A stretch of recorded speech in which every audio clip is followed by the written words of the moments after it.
नमस्कार दोस्तों। प्लासी और बक्सर आप पढ़ लिए हैं तो अब तय है कि आपके मन में ये सवाल आ रहा होगा कि भारत पर अंग्रेजों की विजय जो हुई उसके मुख्य कारण कौन कौन से थे। आपको याद दिला दूं कि बक्सर के युद्ध के बाद भी लगभग 90-100 साल लग गया था अंग्रेजों को पूरे भारत पे कब्जा करने में। पूरे भारत का मतलब आप समझिए, पाकिस्तान, सिंध का इलाका, बांग्लादेश का भी इलाका, इवन जो दक्षिणी बर्मा है वो भी एक समय में अंग्रेजों ने यही रहते हुए कब्जा किया था। कुछ कारण से उसको छोड़ दिया। आज इसी मुद्दे पे चर्चा करेंगे कि कारण क्या था भारत पर अंग्रेजों की विजय का। तो आप सबसे आपको फिर से स्वागत है हमारे YouTube channel civil services PMI academy में।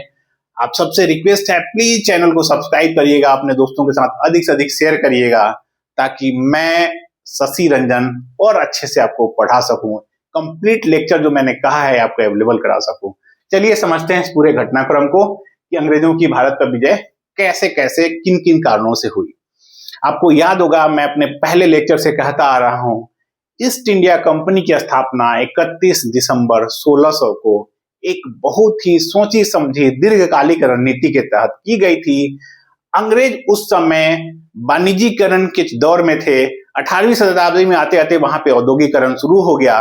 तो 18वीं शताब्दी में जब औद्योगिकरण शुरू हो गया तो तय है ना कि उनके तैयार माल अब बाहर जाएंगे। भारत एक बहुत बड़ा बाजार उस समय था, सोने की चिड़िया कही जाती थी, पूरा पूरा कहा जाता, सोने की चिड़िया कहा जाता था भारत को। तो एक ऐसा देश जो आर्थिक रूप से बहुत मजबूत था लेकिन सैन्य दृष्टि से, राजनीतिक दृष्टि से पतन की ओर अग्रसर था, वहां पे अंग्रेजों को मिला कि यहाँ एक उर्वर भूमि है, एक बंगाल, उसको उस पे कब्जा करके हम बाकी इलाकों पे कब्जा कर सकते हैं। यहीं से शुरुआत होती है पूरे कहानी की। और अंग्रेजों ने जब व्यापार करने आए थे ईस्ट इंडिया कंपनी की ओर से कहें तो उनका केवल एकमात्र उद्देश्य व्यापार करना नहीं था। इस चीज को हमेशा याद रखिएगा आप लोग। चलिए आगे बढ़ते हैं। आगे बढ़ने से पहले आपको एक फैक्ट बता देता हूं त्रिपक्षीय संघर्ष के बारे में। इस वाले टॉपिक में आज का जो लेक्चर है इसमें इसी में साथ में मैं मेंस के संभावित प्रश्नों पे चर्चा कर दूंगा दो चार। इसके लिए अलग से नहीं बनेगा क्योंकि मुख्य रूप से हम कारण पे ही चर्चा कर रहे हैं। ये अपने आप में मेंस का एक सवाल है, कारण कई तरह से पूछा जाता है, लेकिन इस कारण को जानने के पहले ना एक त्रिपक्षीय संघर्ष का जिक्र कर देते हैं ताकि आपको कारण को समझने में आसानी रहेगी और साथ में ये प्रीलिम्स के लिए इस वीडियो को देख रहे हैं उनको भी आसानी रहेगी इस लेक्चर को देखते समय कि त्रिपक्षीय संघर्ष क्या था। तो दोस्तों 18वीं शताब्दी में और कहें कि थोड़ा बहुत 19वीं शताब्दी में, बट मेन आप आइए 18वीं शताब्दी में, त्रिपक्षीय संघर्ष भारत में पूरा उत्तर भारत से लेकर दक्षिण भारत तक 3 अलग अलग त्रिपक्षीय संघर्ष था।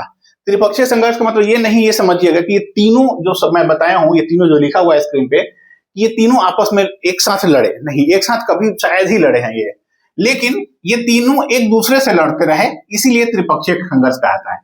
पहला त्रिपक्षीय संघर्ष है मुगल, मराठा और अफगान के बीच। आप देखेंगे, आपको सबसे पहला एक संक्षेप में ये बता रहा हूं। 1761 में जब पानीपत का तीसरा युद्ध हुआ तो उसमें आप देखिए मुगल सत्ता कमजोर हो गई थी, मराठा अपने उत्थान पे थे, अफगान भी उत्थान पे था। अफगानिस्तान में अहमद शाह अब्दाली का शासन था। नादिर शाह ने 1739 में भारत पर आक्रमण करके ये तय कर दिया था कि भारत में मुगल सत्ता कमजोर हो गई है, खासकर उत्तरी भारत में जो इनका गढ़ था वो अब हिल चुका है, किला है ना। तो अब्दाली आया, वहां पे मराठों का जो शासन था आपको मैंने बताया भी था, पेशवा के लोग कटक से अटक तक अपनी दुदुम्बी बजाते थे, कटक से अटक तक इनका पूरा शासन चलता था। तो शासन का मतलब ये था कि ये चौथ एवं सरदोशी वसूलते थे, यानी कि ये इलाके कटक मराठावाड़ा जो महाराष्ट्र का जो रीजन था पूरा वो तो था ही उनके प्रत्यक्ष नियंत्रण में। जो अप्रत्यक्ष नियंत्रण में ये सब इलाके थे वहां से इनके कर वसूले जाते थे। तो मराठे इस टाइम पे आके त्रिपक्षीय संघर्ष में मुगल भी शामिल हुए, मराठे भी शामिल हुए। मराठों ने मुगल पे आक्रमण किया, अफगानों में मुगल पे आक्रमण किया, अंत में ये दोनों लड़ गए। यही कारण है कि 1761 में प्लासी का युद्ध हुआ, पानीपत का तीसरा युद्ध 1761 में, है ना। अब आते हैं दूसरे घटनाक्रम पे। दक्कन या कहें दक्षिण भारत में 3 अलग अलग शक्तियां थी। हैदराबाद का निजाम, मराठा में पेशवा और मैसूर में हैदर अली और टीपू सुल्तान। इन लोगों ने भी आपस में काफी लड़ाइयां लड़ी। खासकर अगर आप एंग्लो मैसूर युद्ध, आपको ध्यान होगा एंग्लो मैसूर युद्ध, तो उसमें खासकर थर्ड और फोर्थ में, तो थर्ड आप अगर ध्यान देंगे, थर्ड पढ़िएगा, जब आंग्ल मैसूर युद्ध में पढ़ाऊंगा तो उसमें थर्ड का जिक्र करूंगा। तो इसमें मराठा और निजाम मिल के अंग्रेजों के यानी कि ईस्ट इंडिया कंपनी से मिल गए ये लोग और इस किसके खिलाफ? मैसूर के खिलाफ। टीपू सुल्तान हारा नहीं था, हराया गया था। हैदर अली बहुत प्रयास किया। हैदर अली और टीपू सुल्तान एक अच्छे सेनापति थे, एक अच्छे शासक भी थे। उनके पर्सनल पे नहीं जाएंगे तो एज ए सैन्य कमांडर वो ठीक ठाक थे। वो मेजर हेक्टर मुनरो टाइप के लोगों को खासकर देश के स्थलीय हिस्सों में ना एक तरह से कहें उनसे उनको टक्कर देने में बहुत मजबूत थे हैदर अली और टीपू सुल्तान। बट अब मराठे और निजाम जब मिल गए अंग्रेजों से तो इन्होंने थर्ड और फोर्थ एंग्लो वार का परिणाम आपको सामने है। तो एक त्रिपक्षीय संघर्ष इनके बीच भी था, निजाम, मराठा और मैसूर के बीच। अंत में अंग्रेज आते हैं, इनके पास, अंग्रेजों के पास जो सत्ता बनाई ये लोग, तो अंग्रेजों को डेन यानी डेनमार्क वालों से और फ्रांसीसियों से भी निपटना था। तो आपको याद होगा मैंने प्लासी वाले में बताया था कि डेनमार्क वाला जो इनका जो डेनमार्क से जो डेन से जो कहें डेनिस वालों से जो डर था, भय था, वो बहुत मामूली था। डर यही था कि भारतीय शासक उनसे न मिले। आप सिराजुद्दौला, मिर्जाफर, मीर कासिम वाली कहानी में पढ़े होंगे तो आपको याद होगा कि मैंने बोला था कि ये जाके मिल जाते थे डेनिसों से। तो अंत में 1759 में जो ये बेदारा का युद्ध हुआ था, जिसको चिंसुरा या हुगली का युद्ध भी कहते हैं, तो उस युद्ध में ये पराजित हो गए डेन वाले। जब ये पराजित हो गए तो इनके पास बहुत ज्यादा ऑप्शन रहा नहीं। इन्होंने फोकस किया कहां पे? साउथ इंडोनेशिया पे, जिसको मसाला द्वीप भी कहते हैं। इंडोनेशिया मसाला द्वीप भी कहते हैं, ध्यान रखिएगा। तो इंडोनेशिया पे फोकस किया। वहां लगभग 1948-49 तक बने रहे ये, है ना, 48-49 तक बने रहे। तो ये भारत से निकल गए। तो भारत में अंग्रेजों का रास्ता साफ हो गया जब डेन यहां से एक तरह से कहें निकल गए मैक्सिमम इलाकों से। अब बचा फ्रांसीसियों से इन्होंने एक लड़ाई लड़ी थी, वांडीवास की, ये मैंने बताया था, है ना। तो वांडीवास की लड़ाई में जो मद्रास के आसपास फोर्ट था इनका, तो वहां पे फ्रांसीसियों को करारा जवाब मिला था अंग्रेजों की ओर से। तो एक तरह से कहें फ्रांसीसी भी अब कुछ इलाकों में सिमट गए, अंग्रेजों को डायरेक्ट चुनौती देने के लिए अब नहीं रह गए थे। उसके बाद बचा कौन? अकेले अंग्रेज। अंग्रेज जब बचे तो इसी बीच में अंग्रेजों ने, वांडीवास की लड़ाई 1760 में हुई थी, है ना, 1759 में ये हुआ था डेन से इनका। तो अंग्रेजों ने डेनिस और यानी कि डेनमार्क और फ्रांसीसियों को बाहर कर दिया, भारत में सत्ता स्थापित करने के उनके राजनीतिक मंसूबे को नाकामयाब कर दिया। तो अब एकमात्र कौन बचता है भारत में? अंग्रेज, यानी कि ईस्ट इंडिया कंपनी। तो अब इन्होंने अलग अलग लड़ाइयां लड़ी। प्लासी बक्सर इनके साथ हो चुका था। अब इन्होंने प्लासी के बाद जो बक्सर के युद्ध जीता था, तो अब बक्सर का पूरा यानी कि कहें जो संधि हुई थी इलाहाबाद की, बंगाल, बिहार, उड़ीसा का जो दीवानी मिला इनको, उसके बाद ये आर्थिक रूप से मजबूत हुए और अपना आगे का कार्यक्रम इन्होंने शुरू किया। तो आते हैं अब मेन चीज पे कि अंग्रेजों की भारत जो विजय थी उसके मुख्य कारण कौन कौन से थे। और आपको याद होगा कि जब बक्सर की लड़ाई होती है, और मैंने बताया भी था 1 नवंबर 1858, इस डेट को जाके औपचारिक घोषणा होता है कि लॉर्ड कैनिंग करते हैं कि अब महारानी का यानी कि ब्रिटिश ताज का प्रत्यक्ष नियंत्रण भारत में होगा। तो पूरा भारत ब्रिटिश सरकार के यानी कहें ब्रिटिश गवर्नमेंट के अंडर में आ गया था। ईस्ट इंडिया कंपनी का विघटन कर दिया गया था। तो अब भारत, तो 1764 से लेके आप ध्यान दीजिए, बक्सर का जो युद्ध हुआ था, ये 1858 में 57 में जो क्रांति हुई और 58 में जो घोषणा होता है, इस बीच में कितना टाइम था? लगभग आप देखिए 90-100 साल का एक टाइम पीरियड है। इस बीच में अंग्रेजों ने अलग अलग कई सारे अभियान किए। वो मराठों से भी लड़े, वो निजाम को भी हराया, हैदराबाद वालों को भी हराया, कह रहे निजाम को भी एक तरह से रियासत बनाया था बाद में, लेकिन एक तरह से संधि तो हुई उनसे भी। ये मैसूर से भी लड़े, त्रावणकोर में भी लड़े। बचा पक्ष दो ही शक्तियां बची हुई थी 1840 के बाद। 43 में इन्होंने 1843 में सिंध का विलय किया और 1848-49 में पंजाब पे जाके कब्जा कर लिया। यही दो, महाराजा रंजीत सिंह जब तक जीवित थे उन्होंने कहें पंजाब को बचा के रखा था, लेकिन उनके उत्तराधिकारी उतने योग्य नहीं थे। और सिंध की विलय तो कहते हैं कि मैं जब सिंध की विलय वाला पाऊंगा तो उस पर भी। तो कुल मिला के ये दो शक्तियां थी, सिंध और पंजाब, यही रह गए थे। वो भी इसके पहले आ गए थे नियंत्रण में। यानी कि 1857 की जो क्रांति हुई थी उसके पहले तक ऑलमोस्ट सारी शक्तियां इनके प्रत्यक्ष नियंत्रण में थी। अब केवल औपचारिक घोषणा होना बाकी था, और वो औपचारिक घोषणा इन्होंने कर दिया था 1 नवंबर 1858 को। ठीक है, आते हैं कारण पे, क्या क्या कारण था। तो पहला जो कारण है इसमें वो ये है कि मुगल साम्राज्य का पतन और ब्रिटिश सरकार की दिलचस्पी। आपको याद होगा 1707 में जब औरंगजेब की मृत्यु होती है, तो मैंने बताया भी था कि कैसे पूरा जो मुगल का केंद्रीकृत ढांचा था, सूबेदार दीवान वाला मैंने बताया, पूरा ढह सा गया। जब ढह जाता है तो स्वाभाविक है ना, कोई भी सत्ता जब केंद्रीकृत सत्ता कमजोर होती है तो स्वाभाविक है जो भी रीजनल पावर्स होते हैं वो उछल के आते हैं सामने। तो कई सारे अलग अलग रीजनल सेंटर्स पे अलग अलग रीजनल जो भी सूबेदार थे उन्होंने दावा ठोकना शुरू किया। तो वो सब जो इलाके कभी मुगलों के प्रत्यक्ष नियंत्रण में थे अब वो धीरे धीरे कंट्रोल से बाहर होते रहे। तो अंग्रेजों के पास एक पूरा मौका था इन राजाओं से लड़ने का, और वही आप धीरे धीरे उसका सारा परिणाम देखेंगे। तो उस पे पहला फोकस जो था राजनीतिक कारण में कहे तो मुगलों का पतन, तो ये एक कारण था मुगलों का पतन अगर नहीं हुआ होता तो आप ध्यान रखिएगा अकबर, जहांगीर, औरंगजेब, शाहजहां, इन सब के टाइम पे ना अंग्रेज इतने काबिल नहीं थे, उनके पास इतनी नौसेना करें इतनी थल सेना नहीं थी कि वो पूरे मुगल साम्राज्य से निपट पाते, खासकर स्थलीय भूभाग में। ठीक है, समुद्रों पर उनका वर्चस्व था बट स्थलीय भूभाग में वो नहीं लड़ पाते। तो एक कारण था मुगलों का पतन। पहला कारण आप जरूर ये चीज लिखिएगा, खासकर जब आप कारण में देखिए, मैं आपको भी आगे डिस्कस करने में बताता हूँ। आप राजनीतिक सामाजिक कारण लिखिए, सैन्य रणनीतिक कारण लिखिए, आर्थिक लिखिए, भौतिक सभ्यागत कारण लिखिए, है ना, ब्रिटिश सरकार की भूमिका लिखिए। ये सब 5-6 पॉइंट्स लेके और पूरा फिर बुलेट वाइज आप बता दीजिएगा, मैं आपको डिस्कस करता हूं। अब आते हैं भारतीय शासकों की सैन्य कमजोरी। आपको मैंने पिछले भी वीडियो में जब बक्सर की लड़ाई बताया तो भारतीय शासकों की सैन्य कमजोरी क्या थी कि इनके आधे से ज्यादा सैनिक ना भाड़े के हुआ करते थे, और दूसरा इनके जो सैन्य कमांडर हुआ करते थे अमूमन वंश, कुल, जाति, इन सब आधार पे सैन्य कमांडर लोग बनते थे। बहुत ज्यादा दक्षता वाले कम ही सैन्य कमांडर थे। वो कौन कौन से मैं उसका जिक्र करूंगा। तो वो एक बड़ा रीजन था। अंग्रेजों के सैन्य कमांडर भी काफी प्रशिक्षित हुआ करते थे, तो इनमें प्रशिक्षण की कमी थी। साथ में सैन्य अनुशासन कहें अगर हम तो वो चीज भी इनमें काफी कमी थी। मॉक ड्रिल जो होते हैं, अंग्रेज काफी ड्रिल करते थे, कैसे युद्ध में रणनीति तय की जाए, स्ट्रेटजी होती थी। युद्ध काली लड़के थोड़े ना जीता था, युद्ध तो साम दाम दंड भेद सबसे।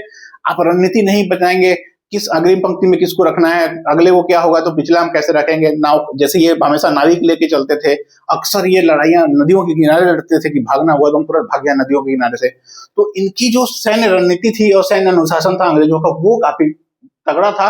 और भारतीयों के बीच जो सैन्य अनुशासन था वो काफी घटिया किस्म का था। एक रीजन ये भी है। ठीक है, एक बार अब भारतीय जो सैन्य कमांडर की मैं बात किया था तो वो देखिए उसमें क्या है। अगर आप देखेंगे तो हमारे यहाँ जो सैन्य कमांडर हुए सिरजाफर कह रहे हैं, सिराजुद्दौला तक, सिराजुद्दौला ही बहुत ज्यादा योग्य सैन्य कमांडर नहीं था, लेकिन हैदर अली, टीपू सुल्तान, चिनकिलीज खां इसका नाम आता है, माधवराव सिंधिया, जसवंत राव होलकर, नाना फडणवीस, महाराजा रंजीत सिंह, ये सब बहुत ज्यादा वीर योद्धा थे। लेकिन ये अपने आप में योद्धा थे। इनके साथ जो पूरी फौज चलती थी, क्या उनमें सारे सैन्य कमांडर योद्धा थे? क्या उनको वंश और जाति या कुल या नस्ल के आधार पर क्या उनकी भर्ती नहीं की गई थी? आप इसको सोचिएगा, ऐसा नहीं है। पूरे किसी भी, चाहे वो किसी भी मतलब धर्म के शासक रहे हों, बट सब में अमूमन ये चीज ध्यान दिया जाता था कि ये रिश्तेदारों को बना दिया, किसी वो बना दिया कि रिश्तेदारों के साथ साथ क्या बोलते हैं, किसी वंश स्पेशल है, जैसे मान लीजिए मैं राजपूत का हूं तो राजपूत कुल का है तो उसको सैन्य कमांडर बना दिया, मराठों में ये खान है तो उनको बना दिया। तो मैं ये कह रहे हैं आपका जो मुस्लिम शासक हुआ करते थे, तो ये सब चीजें ना थोड़ा कहीं ना कहीं इनकी सैन्य कमजोरी, सैन्य अनुशासन, सैन्य कमांडर का जो स्पेशल प्रशिक्षण होता था वो चीज यहाँ पे दर्शाता है कि ये हम इस मामले में कमी रह गए भारतीय जो जितने भी शासन थे। और छितरे बिखरे हुए थे वो तो आएगा ही कारण। अंग्रेजों में कौन था? तो captain Clive, Robert Clive, major Hector Munro, Warren Hastings, lord Wellesley, lord Hastings, है ना, ये सब हाईली ट्रेंड मिलिट्री ऑफिसर्स हुआ करते थे। ये जब आए अंग्रेजों में, इनमें से अक्सर पहले ईस्ट इंडिया कंपनी में जब इनकी भर्ती हुई तो ये अक्सर जो है ना एक क्लर्क के रूप में शामिल हुए, फिर सैन्य प्रशिक्षण लिया, फिर काफी समय ये इन्होंने अनुशासन में व्यतीत किया और फिर आगे सैन्य कमांडर बनाया गया और अलग अलग ये लोग लड़ाइयां जीते। इवन जो वेलेजली था, आपको याद होगा, यहाँ तो काम अपना किया ही किया जो विस्तार वो करना था। वाटरलू का युद्ध याद करिए, नेपोलियन को हराने में बहुत बड़ा रोल था वेलेजली का। तो ये सब एक फैक्टर्स थे। उनके जो सैन्य कमांडर थे काफी तगड़े किस्म के थे, काफी मजबूत सैन्य कमांडर थे। ठीक है, अब एक और चीज है कि भारतीयों में जो एक कमी थी, जितने भी शासक थे, चाहे वो मराठा, बाद में शिवाजी के समय में तो फिर भी उन्होंने, छत्रपति शिवाजी के समय में उन्होंने काफी नौसेना पे बल दिया था, लेकिन आगे जब मराठा शक्ति का विस्तार हुआ पेशवाओं के दिन में, तो इन्होंने नौसेना पे फोकस करना उतना ध्यान नहीं दिया। ये लैंड वाले इलाके पे फोकस ज्यादा किए, विस्तार किया साम्राज्य का, लेकिन समुद्री विस्तार, जो समुद्री कब्जा होता था, उस पर कहीं ना कहीं ये पीछे पड़ गए। तो मजबूत नौसेना का अभाव बहुत ज्यादा था। आपको याद होगा टीपू सुल्तान का वो कथन, वो कहता है कि हम अंग्रेजों को धरती पे तो हरा देंगे, समुद्र में हराना बड़ा मुश्किल है। तो जब आपको पता है आपकी कमजोरी क्या है, तो आप उस पर भी फोकस कर सकते थे ना, समय रह गए। लेकिन इन्होंने उस पर फोकस नहीं किया। और करता भी कैसे, ये आपस में भी तो लड़ते थे, तो आपस में लड़ने के कारण ये थल वाले युद्ध में ज्यादा व्यस्त थे। तो ये एक बड़ा रीजन था इनका। लेकिन कहें कि जो नौसेना की स्थिति थी वो, है ना, सैन्य कमांडर का जिक्र कर दिया है। अब आता है अगला अर्थव्यवस्था वाला मुद्दा, यानी आर्थिक रूप से मजबूत वाला मुद्दा। अंग्रेजों ने जब बंगाल पे कब्जा कर लिया, उसके पहले भी ईस्ट इंडिया कंपनी व्यापारी कंपनी थी, इनको ब्रिटिश सरकार से भी हेल्प मिलता था। वहां पे कहें कि वहां के जो कोर्ट ऑफ डायरेक्टर थे वो लोग भी इसमें इन्वेस्ट करते थे। मैंने लागत पूंजी वाला जिक्र किया था, तो एक तरह से उनका इन्वेस्टमेंट था। वो उसका रिटर्न कैसे मिला, वो बक्सर के बाद मिलना शुरू हुआ। तो इन्वेस्टमेंट यानी कि उनको अर्थ की कमी नहीं थी। दूसरा, बंगाल पे जब कब्जा हो गया तो उनके पास लूट की इतनी संपत्ति आ गई कि वो मदमस्त हो गए। उनको बस अपना सैन्य और भर्ती करना था, चाहे भारतीयों या इंग्लैंड से बुला के। तो उन्होंने अपना सैन्य विस्तार किया और अलग अलग इलाकों पे कब्जा किया। बाद में स्थिति ऐसी आई कि प्रशासनिक कार्यों के लिए भी ब्रिटेन से कई सारे आए। तो जो लोग आए वो बाद में प्रशासनिक कार्य में जो रोज आए वो सब सैन्य कमांडर नहीं थे, लेकिन साम्राज्य विस्तार जब हुआ तो संभालना भी था, तो उसमें उनको प्रशासनिक अधिकारियों की जरूरत पड़ी। तो एक फौज अलग, यानी कि कहें कि प्रशासनिक और सैन्य दोनों तरह का एक उन्होंने हायरार्की खड़ा किया अधिकारियों का। तो ये चीज था। अब जो एक और चीज था कि सैन्य कमांडर जो आते थे इंग्लैंड से, वो कई बार वहां पे भी उनको ट्रेनिंग मिलती थी। तो ये सब चीजें हैं इसमें, सैन्य कमांडर वाले में लिख दीजिएगा, ठीक है। और बंगाल विजय के बाद इनको फंड की कभी कमी हुई नहीं। तो ये है। अगले पॉइंट पे आते हैं, ब्रिटिश सरकार की भूमिका, इंग्लैंड या ब्रिटिश सरकार की भूमिका। तो आप ये देखिएगा, खासकर जब फ्रांसीसियों का मामले में देखेंगे, फ्रांसीसी जब बाहर हुए, कहा जाता है कि डुप्ले वगैरह के समय में फ्रांसीसी गवर्नमेंट ने जितना उतना हेल्प नहीं किया जितना इंग्लैंड या ब्रिटिश सरकार ने इनका हेल्प किया था ईस्ट इंडिया कंपनी का। तो सरकार की भूमिका भी थी इनकी डायरेक्टली। और फिर जोड़ दीजिएगा ईस्ट इंडिया कंपनी की स्थापना से। अब एक मुद्दा आता है भौतिक सभ्यता का। तो भौतिक सभ्यता में कहें तो 18वीं शताब्दी में कई इतिहासकार ऐसा कहते हैं कि भारत में एक तरह से कहे न केवल मुगल सत्ता का पतन हुआ, नैतिक पतन का भी शुरुआत हुआ। जब अंग्रेज आने लगे तो इन्होंने आर्थिक रूप से भी हमें नुकसान पहुंचाना शुरू किया। तो कुल मिला के भौतिक सभ्यता के विकास के मामले में हम पीछे रह गए। अंग्रेजों के समय में वहां पे अब 18वीं शताब्दी में औद्योगिक क्रांति शुरू हो गई थी। हमारे यहाँ क्या था, हम अभी भी कृषि और वाणिज्य पे निर्भर थे ज्यादातर। और जब अंग्रेज धीरे धीरे फैलते गए तो इन्होंने यहाँ तो इंडस्ट्रियल कुछ डेवलपमेंट विशेष किया नहीं। कहा किया क्या, तो जो पहले से उद्योग धंधा था उसको चौपट कर दिया। जो पहले से कृषि का पूरा पलता पुलता था उसको चौपट कर दिया, कृषि का कमर्शियलाइजेशन कर दिया, यानी कि वाणिज्यीकरण कर दिया। तो ये सब रीजन था कि भौतिक सभ्यता के मामले में हम काफी पीछे रह गए थे, ठीक है।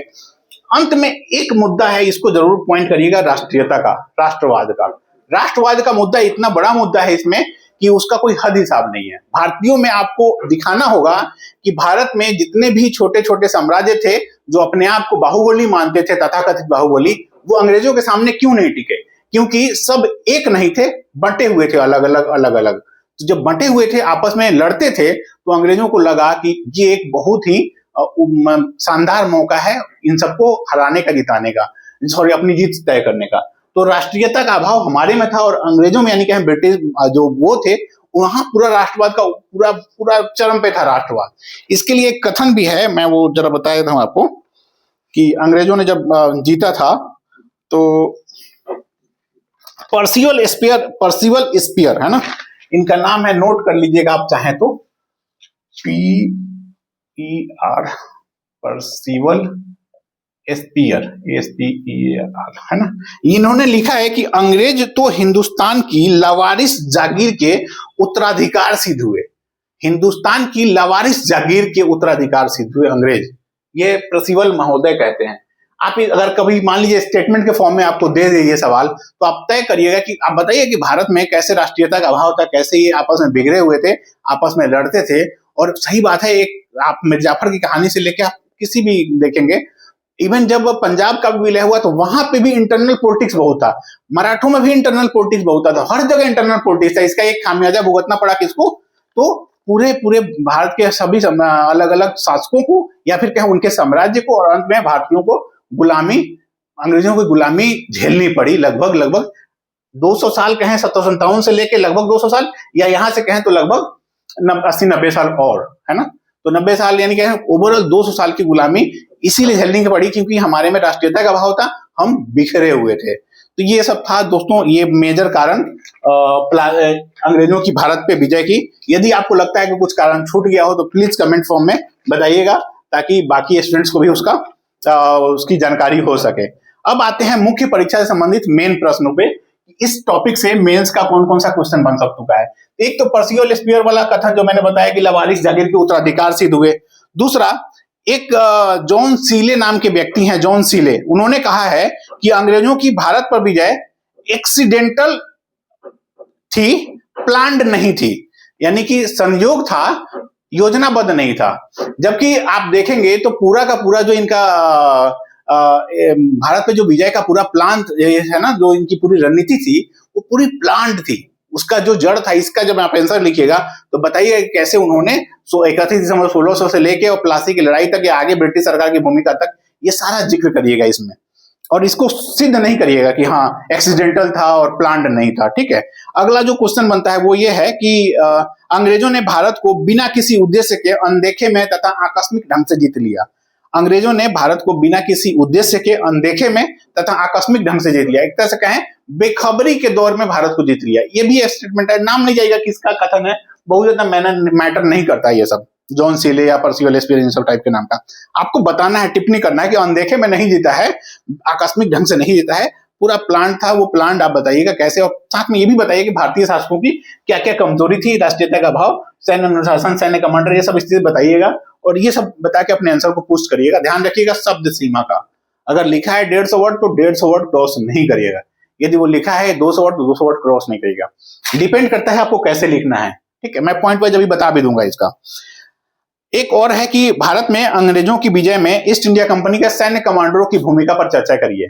तो भारत में अंग्रेजों की विजय में ईस्ट इंडिया कंपनी के सैन्य कमांडरों की भूमिका, आप उसमें captain Robert Clive, major Hector Munro, lord William Hasting, ये सब टाइप के जो भी नाम है ना, लॉर्ड बेलेस्ली, सबकी भूमिका बताइएगा। बताइएगा कैसे उनको हाईली मिलिट्री ट्रेंड थे वो ऑफिसर्स जो थे, तो उनकी भूमिका बताइएगा। साथ में तुलना कर दीजिएगा कि भारतीय जो सैन्य कमांडर थे कुछ तो अच्छे थे, कुछ हाईली ट्रेंड थे, लेकिन उनके ज्यादातर सैनिक अप्रशिक्षित थे, भाड़े के थे, ये सब बताइएगा। क्योंकि इसमें पूरा का पूरा सैन्य कमांडर हुआ तो इसमें राजनीतिक वाला नहीं घुसड़िएगा, आर्थिक वाला नहीं घुसड़िएगा। ठीक है, इसमें आप मेन सैन्य वाली स्थिति में चर्चा करिएगा। अगला सवाल है कि भारत में राष्ट्रवाद की कमी अंग्रेजों के विजय का मुख्य कारण। तो अंग्रेजों के विजय का मुख्य कारण राष्ट्रवाद की कमी यानी राष्ट्रीयता की कमी। तो देखिए 18वीं शताब्दी के पहले इंग्लैंड वगैरह में तो राष्ट्रीयता की भावना विकसित हो गई थी। हमारे यहाँ क्या था, अलग अलग छोटे छोटे साम्राज्य बिखर के बने हुए थे। जब मुगलों का पतन हुआ तो वाकई में राष्ट्रीयता की कमी थी, और राष्ट्रीयता की कमी के कारण ये सब आपस में लड़ते भी रहे। तो आप साथ में इसमें ये भी दिखाइए कि जब राष्ट्रीयता का आगे, जब कंक्लूजन में थोड़ा सा कि आगे जब 19वीं शताब्दी के आसपास जब भारतीयों में राष्ट्रवाद का उदय होता है तो कैसे हम फिर यूनाइट हुए। तो ये नहीं बताना है कि हमारे में पूरा का पूरा राष्ट्रीयता की कमी थी, हम एक थे बट बटे हुए थे। एकता की भावना थी, हमें पता था कि उत्तर से दक्षिण तक, पूर्व से पश्चिम तक हमारा अपना देश है, उसका हमें ध्यान में था। हर कोई, जैसे मराठे थे तो मराठों को पता था ना कि हम कहाँ से कहाँ भारत है, तो भारत भूमि का उनको, उनके जो कल्पना थी कटक सटक तक, तो केवल वो साउथ मराठा वाला रीजन से लेकर वो साउथ के साथ पूरा नॉर्थ वाला, ईस्ट वाला, वेस्ट वाला पूरा हिस्सा पे वो ध्यान रखते थे। अगर राष्ट्रीयता की भावना उनमें नहीं होती तो कैसे करते ये सब, वहां आके आक्रमण क्यों करते। तो ये सब चीजें आप लिखिएगा और बताइएगा इसमें। साथ में ये भी जोड़िए कि हाँ, अंग्रेजों के पास राष्ट्रीयता का उसमें जो भाव था वो ज्यादा था। उनमें सैन्य कमांडर जो भी आते थे वो शपथ लेके आते थे, है ना। तो ये सब चीजें हैं। संक्षेप में कहें तो कारण जो आप कहेंगे तो राजनीतिक सामाजिक कारण, सैन्य रणनीति कारण, है ना, और साथ में आर्थिक कारण, या फिर डिवाइड एंड रूल पॉलिसी भी जोड़ दीजिएगा, डिवाइड एंड रूल वाला। तो अंग्रेजों ने बांटो और राज करो की नीति की शुरुआत कर दी थी 1760 के आसपास, तो वो चीज भी बताइएगा।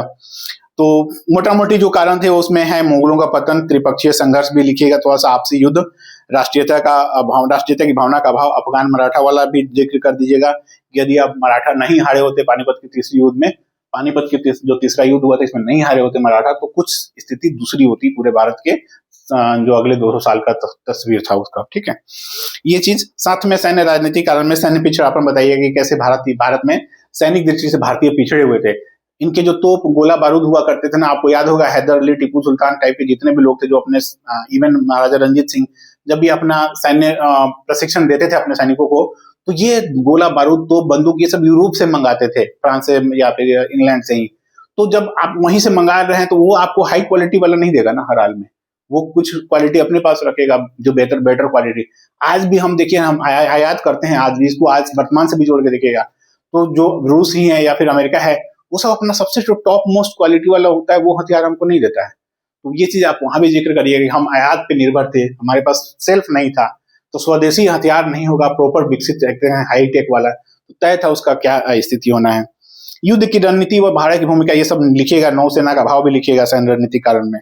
आर्थिक में बंगाल के संसाधन का जिक्र करिएगा कि कैसे वहां के संसाधन ने इसको हेल्प किया, और उसके बाद औद्योगिक क्रांति जब इंग्लैंड में हुई तो उस औद्योगिक क्रांति के बाद कैसे इन्होंने इनको अपना साम्राज्य विस्तार करने के लिए, मतलब कहें उपनिवेश के लिए एक वैलिड रीजन था कि औद्योगिक क्रांति के बाद उनको अपना माल बेचना है और दूसरे को आर्थिक रूप से नुकसान पहुंचाना है।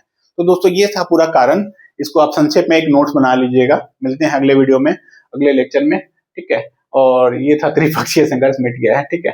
तो ये सब चीजें थी। प्लीज चैनल हमारे वीडियो को अगर अच्छा लगे तो लाइक करिएगा, चैनल को सब्सक्राइब करना नहीं भूलिएगा। मिलते हैं अगले लेक्चर में। नमस्कार, धन्यवाद।